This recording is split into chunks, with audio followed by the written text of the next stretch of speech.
ఏదైనా కోల్పోతారు, నమ్మకాలు ఎదుర్కొంటారు. ఆశయాలతో చూశాను నేను ఇప్పుడు రాజకీయ ఎత్తుకుని చూపిస్తాను. దెబ్బ తీయకపోతే ఆలోచన.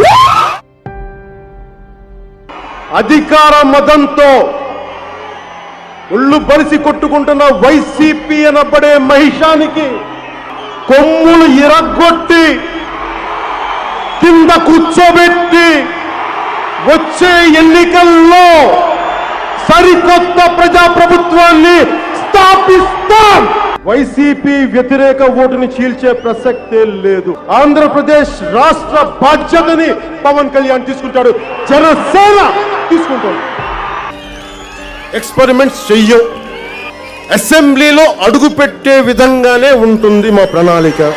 పవన్ కళ్యాణ్ తో సహా అందరూ ఏ అభ్యర్థులు నిలబడతారో అందరూ గెలిచే తీరాలి.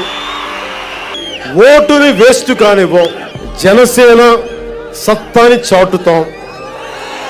రాష్ట్ర రాజకీయాల్లో వచ్చే ఎన్నికల్లో జనసేనది చాలా బలమైన సంతకం ఉంటుంది. వచ్చే 6 నెలల తర్వాత వచ్చే ఎన్నికలు ముందొస్తాయా రేపు వచ్చినా సరే జనసేన తెలుగుదేశం కలిపి పోటీ చేయబోతున్నాయి. ఎన్నికల్లో ఖచ్చితంగా పోటీ చేయబోతున్నాయి. ఖచ్చితంగా భారతీయ జనతా పార్టీ దీనికి కలిసి వస్తుందని నేను సంపూర్ణంగా విశ్వసిస్తున్నాను, నమ్ముతున్నాను. అదే జరుగుతుంది.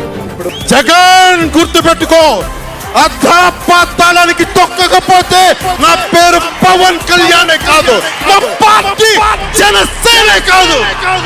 మర్చిపోకో.